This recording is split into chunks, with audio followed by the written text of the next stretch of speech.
Ireland England పర్యటనలో ఎదురైన చేదు పరాజయాలను మర్చిపోయి భారత్ మళ్లీ గెలుపు బాట పట్టేందుకు సిద్ధమైంది. జూలై 23న హరారే వేదికగా జింబాబ్వేతో జరుగుతున్న తొలి టీ20లో సరికొత్త వ్యూహాలతో బరిలోకి దిగుతోంది. నయా కెప్టెన్ శ్రేయస్ అయ్యర్ నాయకత్వంలో సరికొత్త ఓపెనింగ్ కాంబినేషన్తో భారత్ బోని కొడుతుందో లేదో అని అభిమానులు ఎంతగానో ఆసక్తిగా ఎదురుచూస్తున్నారు. హరారే స్పోర్ట్స్ క్లబ్ మైదానం బ్యాటర్లకు బౌలర్లకు సమానంగా సహకరించే బ్యాలెన్స్ ట్రాక్. మ్యాచ్ జరుగుతున్న కొద్దీ పిచ్ నెమ్మదించి స్పిన్నర్లకు మంచి గ్రిప్ అండ్ టర్న్ లభిస్తుంది. ఆరంభంలో ఉండే సీమ్ మూవ్మెంట్ను పేసర్లు వాడుకుంటే బ్యాటర్లకు కష్టాలు తప్పవు. ఇక్కడ మొదటి ఇన్నింగ్స్ స్కోర్ సగటు 150 పరుగులు కాగా అత్యధిక టీ20 స్కోర్ 229 పరుగులుగా ఉంది. ఇప్పటి వరకు ఈ మైదానంలో జరిగిన 41 టీ20 మ్యాచ్లలో మొదటి బ్యాటింగ్ చేసిన జట్లే 23 సార్లు విజయం సాధించాయి. కాబట్టి టాస్ గెలిచిన టీం ముందస్తు బ్యాటింగ్ ఎంచుకోవడం శుభసూచకం. అయితే ఐపీఎల్ తరహాలో ఫ్లాట్ ట్రాక్లకు అలవాటు పడిన యువ బ్యాటర్లకు ఈ పిచ్ సవాలుగా మారుతుంది. ఈ మ్యాచ్లో భారత్ ఓపెనింగ్ స్థానాల కోసం తీవ్ర పోటీ నెలకొంది. విధ్వంసకర ఓపెనర్ అభిషేక్ శర్మకు తోడుగా పంజాబ్ కింగ్స్ స్టార్ ప్రభ్సిమ్రాన్ సింగ్కు అవకాశం దక్కే సూచనలు కనిపిస్తున్నాయి. కుడి ఎడమ చేతి బ్యాటింగ్ కాంబినేషన్ కుదరడం ప్రభ్సిమ్రాన్ సింగ్కు కలిసొచ్చే అంశం. మరోవైపు యువ సంచలనం వైభవ్ సూర్యవంశీని ఆడిస్తే ఫినిషర్ రింకు సింగ్ను పక్కన పెట్టాల్సి వస్తుంది. కాబట్టి వైభవ్కు తొలి మ్యాచ్లో నిరాశ తప్పకపోవచ్చు. విదేశీ గడ్డపై తడబడుతున్న ఇషాన్ కిషన్ స్థానంలో కీపర్గా ప్రభ్సిమ్రాన్ సింగ్ బాధ్యతలు చేపట్టే అవకాశం కూడా ఉంది. 3వ స్థానంలో కెప్టెన్ శ్రేయస్ అయ్యర్, 4వ స్థానంలో వైస్ కెప్టెన్ తిలక్ వర్మ బరిలోకి దిగుతారు. కెప్టెన్గా వ్యూహాలు, ఫీల్డింగ్ మార్పుల్లో శ్రేయస్ అయ్యర్ నిరూపించుకోవాల్సి ఉండగా తిలక్ వర్మ నిలకడగా ఆడి విమర్శకులకు సమాధానం చెప్పాల్సి ఉంది. 5వ స్థానంలో ఫాస్ట్ బౌలింగ్ ఆల్రౌండర్ శివం దుబే, 6వ స్థానంలో ధనాధన్ ఫినిషర్ రింకు సింగ్ సేవలు అందిస్తున్నారు. స్పిన్ ఆల్రౌండర్గా యువ ఆటగాడు హర్ష దుబేకి మంచి అవకాశం లభించగా ప్రధాన స్పిన్నర్గా రవి బిష్ణోయ్ రంగంలోకి దిగుతాడు. ఫాస్ట్ బౌలింగ్ విభాగంలో ప్రిన్స్ యాదవ్ అలాగే యష్ ఠాకూర్ స్థానాలు ఖాయం కాగా 3వ పేసర్ స్థానం కోసం మయాంక్ యాదవ్, అశోక్ శర్మ వీరిద్దరి మధ్య తీవ్ర పోటీ ఉంది. ముఖ్యంగా అభిషేక్ శర్మ, తిలక్ వర్మ, శివం దుబేల ప్రదర్శనపై అందరి కళ్ళు ఉంటాయి. భారత్ జింబాబ్వే మధ్య గురువారం నుంచి ప్రారంభం కానున్న 3 టీ20 సిరీస్లపై ప్రపంచవ్యాప్తంగా ఉత్కంఠ నెలకొంది. ఈ పర్యటనలో టీమిండియాను ఏకపక్ష విజేతగా ఎవరూ భావించకూడదని, గెలిచే అవకాశాలు ఇరు జట్లకు సమానంగా ఉన్నాయని జింబాబ్వే కెప్టెన్ సికిందర్ రజా స్పష్టం చేశాడు. మ్యాచ్లకు ముందు ఆయన చేసిన వ్యాఖ్యలు ఇప్పుడు క్రికెట్ వర్గాల్లో సంచలనంగా మారాయి. సొంత గడ్డపై భారత్తో తలపడడానికి మేము పరిపూర్ణంగా సిద్ధమయ్యామని జింబాబ్వే టీ20 సారథి సికిందర్ రజా ధీమా వ్యక్తం చేశాడు. స్టార్ స్పోర్ట్స్కి ఇచ్చిన ప్రత్యేక ఇంటర్వ్యూలో ఆయన మాట్లాడుతూ తనను తక్కువ అంచనా వేయడం ప్రత్యర్థికి మంచిది కాదని వ్యాఖ్యానించాడు.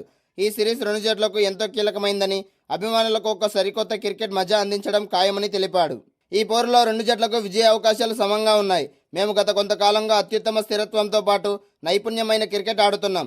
అందుకే ప్రతి మ్యాచ్ చివరి బంతి వరకు ఎంతో ఉత్కంఠంగా సాగుతోంది అని 136 అంతర్జాతీయ టీ20 మ్యాచ్లు ఆడిన అనుభవజ్ఞుడైన సికిందర్ రజా పేర్కొన్నాడు. ప్రస్తుతం భారత జట్టు ట్రాన్స్లేషన్ దశలో ఉందని, అలాగే జింబాబ్వే జట్టులోనూ నూతన రక్తం పుట్టుకొస్తుందని సికిందర్ రజా గుర్తు చేశాడు. జట్టు నిర్మాణం మారుతున్న తరుణంలో ఏ జట్టు కూడా పూర్తి ఆధిపత్యాన్ని చెలాయించలేదని ఆయన అభిప్రాయపడ్డాడు. టీమిండియా ప్రస్తుతం కొత్త ఆటగాళ్లతో పునర్నిర్మాణ ప్రక్రియలో ఉంది. మరోవైపు మా జట్టులోనూ కొన్ని కీలక మార్పులు చోటు చేసుకుంటున్నాయి. ఈ క్రమంలో సిరీస్ ఏకపక్షంగా సాగుతుందని నేనైతే అనుకోవడం లేదు. పోరాటం హోరాహోరీగా ఉంటుంది అని ఆయన విశ్లేషించాడు. ఇటీవల ముగిసిన ఐర్లాండ్ ఇంగ్లాండ్ పర్యటనలో భారత జట్టు ఆశించినంత స్థాయిలో రాణించలేకపోయింది. బెల్ఫాస్ట్లో ఐర్లాండ్తో జరిగిన టీ20 సిరీస్లో 0-2తో ఓటమి పాలైన భారత్ ఆ తర్వాత శ్రేయస్ అయ్యర్ నాయకత్వంలో ఇంగ్లాండ్తో జరిగిన 5 మ్యాచ్ల టీ20 సిరీస్ను 0-4తో చేజార్చుకుంది. అంతేకాకుండా శుభ్మన్ గిల్ సారథ్యంలోని వన్డే జట్టు కూడా 1-2తో సిరీస్ కోల్పోయింది. ఈ ఓటముల భారం నుంచి తేరుకోవడానికి భారత్కు ఈ సిరీస్ ఎంతో ముఖ్యం. మరోవైపు జింబాబ్వే ఇటీవల కాలంలో సంచలన విజయంతో దూసుకుపోతోంది. ఈ ఏడాది ఫిబ్రవరిలో కొలంబోతో వేదిక జరిగిన టీ20 ప్రపంచ కప్లో ఆస్ట్రేలియాను 23 పరుగుల తేడాతో ఓడించి టోర్నీ నుంచే పంపించింది. అంతేకాకుండా శ్రీలంక, బంగ్లాదేశ్ వంటి ఆసియా దిగ్గజాలపై కూడా ఆధిపత్యం ప్రదర్శించింది. ఈ విజయాలు జింబాబ్వే ఆటగాళ్ల ఆత్మవిశ్వాసాన్ని ఆకాశానికి ఎత్తుతాయి. యూకే పర్యటనలో కొత్త కెప్టెన్ శ్రేయస్ అయ్యర్ సారథ్యంలో టీమిండియా ఒక్క మ్యాచ్ కూడా గెలవలేదు. ఐర్లాండ్తో జరిగిన 2 టీ20 సిరీస్లలో విఫలమైంది. అలాగే ఇంగ్లాండ్తో జరిగిన 5 టీ20 సిరీస్లో 4 మ్యాచ్ల్లో ఓటమి పాలై 1 మ్యాచ్ వర్షం కారణంగా రద్దవడంతో తన కెప్టెన్సీలో శ్రేయస్ అయ్యర్ ఒక్క మ్యాచ్ కూడా గెలవలేదు. దీంతో రేపు 23వ తేదీ నుంచి జింబాబ్వే టూర్లో టీమిండియా 3 టీ20 సిరీస్లో తలపడుతుంది. ఇందులోనైనా శ్రేయస్ అయ్యర్ టీమిండియాను విజయాల బాట పట్టిస్తాడా లేదా అనేది వేచి చూడాలి. గురువారం హరారే వేదికగా జరుగుతున్న తొలి టీ20 మ్యాచ్ కోసం అంచనా ప్రకారం భారత తుది జట్టు ఇలా ఉండే అవకాశం ఉంది. ఈ సిరీస్లో సంజు శాంసన్కు ఎంపిక చేయలేదు. ఈ క్రమంలో అభిషేక్ శర్మతో కలిసి వైభవ్ సూర్యవంశీ ఓపెనర్గా బరిలోకి దిగుతున్నారు. ఇంగ్లాండ్ టూర్లో డెబ్యూ చేసిన వైభవ్ సూర్యవంశీ 3 మ్యాచ్లు ఆడి 3 మ్యాచ్ల్లోనూ నిరాశపరిచాడు. దీంతో జింబాబ్వే టూర్లోనైనా తన నుంచి విధ్వంసకర ఇన్నింగ్స్ ఆశిస్తున్నారు టీమిండియా ఫ్యాన్స్.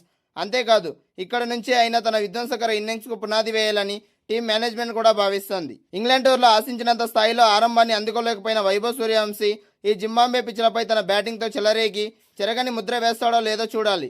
ఇక ఇంగ్లాండ్ పర్యటనలో జట్టుకు దూరమైన విధ్వంసకర ఫినిషర్ రింకు సింగ్ కూడా మళ్లీ తుది జట్టులోకి రావడం అభిమానుల్లో కొత్త ఉత్సాహాన్ని నింపింది. ఇన్నింగ్స్ ముగించడంలో అలాగే వేగంగా పరుగులు రాబట్టడంలో అతనికి అవకాశం దక్కనుంది. ఇకపోతే 3వ స్థానంలో తిలక్ వర్మ బ్యాటింగ్కి వచ్చే అవకాశం ఉంది. అలాగే 4వ స్థానంలో శ్రేయస్ అయ్యర్, 5వ స్థానంలో వికెట్ కీపర్ బ్యాటర్గా ఇషాన్ కిషన్ బాధ్యతలు చేపట్టనున్నాడు. ఆల్రౌండర్గా శివం దుబే అలాగే హర్ష దుబేలు సేవలు అందిస్తున్నారు. ఇక మెయిన్ స్పిన్నర్గా రవి బిష్ణోయ్ బాధ్యతను వహిస్తున్నాడు. ఐర్లాండ్, ఇంగ్లాండ్ టూర్లలో అట్టర్ ఫ్లాప్ అయిన రవి బిష్ణోయ్ ఈ జింబాబ్వేతో అయినా రాణించాలని అభిమానులు ఆశిస్తున్నారు. అతనికి తోడుగా హర్ష దుబే కూడా స్పిన్ బౌలింగ్ ను పంచుకోనున్నాడు. ఇక ఫాస్ట్ బౌలింగ్ విభాగంలో మయాంక్ యాదవ్ అలాగే ప్రిన్స్ యాదవ్లకు చోటు దక్కే అవకాశం ఉంది. వీరితో పాటు శివం దుబే ఎలోగా ఉన్నాడు. మొత్తంగా అంచనా ప్రకారం టీమిండియా తుది జట్టు ఇలా ఉండే అవకాశం ఉంది. వైభవ్ సూర్యవంశీ, అభిషేక్ శర్మ, తిలక్ వర్మ, శ్రేయస్ అయ్యర్, ఇషాన్ కిషన్, రింకు సింగ్, శివం దుబే, హర్ష దుబే, రవి బిష్ణోయ్, ప్రిన్స్ యాదవ్ అలాగే మయాంక్ యాదవ్. ఈ మ్యాచ్లో భారత కాలమానం ప్రకారం సాయంత్రం 4:30 ప్రారంభమవుతుంది. ఐర్లాండ్ టీ20 సిరీస్తో మొదలు పెడితే ఇంగ్లాండ్ వన్డే మరియు టీ20 సిరీస్లలో ఎదురైన వరుస పరాజయాలు భారత్ క్రికెట్ అభిమానులకు ఒక పీడకలలా మిగిలిపోయింది. దాని నుండి త్వరగా బయటపడి తిరిగి విజయాల బాట పట్టేందుకు టీమిండియా సన్నద్ధమవుతోంది. యువ ఆటగాళ్లతో కూడిన భారత జట్టు ఇప్పుడు జింబాబ్వేతో జరుగుతున్న టీ20 సిరీస్ కోసం రెడీ అవుతోంది.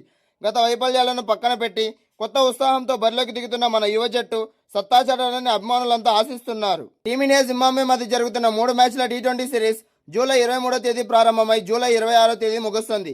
ఈ సిరీస్లోని అన్ని మ్యాచ్లకు జింబాబ్వే రాజధాని హరారేలోని ప్రసిద్ధ హరారే స్పోర్ట్స్ క్లబ్ ఆతిథ్యమిస్తోంది. షెడ్యూల్ ప్రకారం మొదటి మ్యాచ్ జూలై 23వ తేదీ అంటే గురువారం ఈ మ్యాచ్ జరుగుతుంది. రెండో మ్యాచ్ జూలై 25 శనివారం జరుగుతుంది. ఇక మూడవ మరియు చివరి మ్యాచ్ జూలై 26వ తేదీ అంటే ఆదివారం జరుగుతుంది. ఇంకా ఈ మ్యాచ్లో సమయాల విషయానికి వస్తే భారత్ క్రికెట్ అభిమానులకు ఎంతో అనుకూలమైన సమయంలో ఇవి ప్రసారం కానున్నాయి. భారత కాలమానం ప్రకారం ప్రతి మ్యాచ్ కూడా సాయంత్రం 4:30 గంటలకు ప్రారంభమవుతుంది. కాకపోతే ఈ సిరీస్ను వీక్షించేందుకు అభిమానులు కొత్త సబ్స్క్రిప్షన్ తీసుకోవాలి. ఎందుకంటే ఈ సిరీస్ హాట్స్టార్లో కానీ లేదా సోనీ లైవ్లో కానీ ప్రసారం అవ్వడం లేదు. స్మార్ట్ ఫోన్లు మరియు డిజిటల్ మాధ్యమంలో మ్యాచ్ను వీక్షించాలి అనుకునేవారు ప్యాన్ కోడ్ యాప్ ద్వారా ప్రీమియం సబ్స్క్రిప్షన్ తీసుకుని ప్రత్యక్ష ప్రసారం వీక్షించవచ్చు. అలాగే టీవీలో మ్యాచ్లను చూడాలనుకునేవారు జీ ఎంటర్టైన్మెంట్ లాంచ్ చేసిన సరికొత్త స్పోర్ట్స్ ఛానల్ అయిన యునైటెడ్ స్పోర్ట్స్ ద్వారా ఈ మ్యాచ్ ని చూడవచ్చు. మరి వరుసగా టీ20 సిరీస్లలో పరాజయాలు చవిచూసిన ఇండియా జింబాబ్వే సిరీస్ లో అయినా తిరిగి పుంజుకోవాలని ఆశిద్దాం.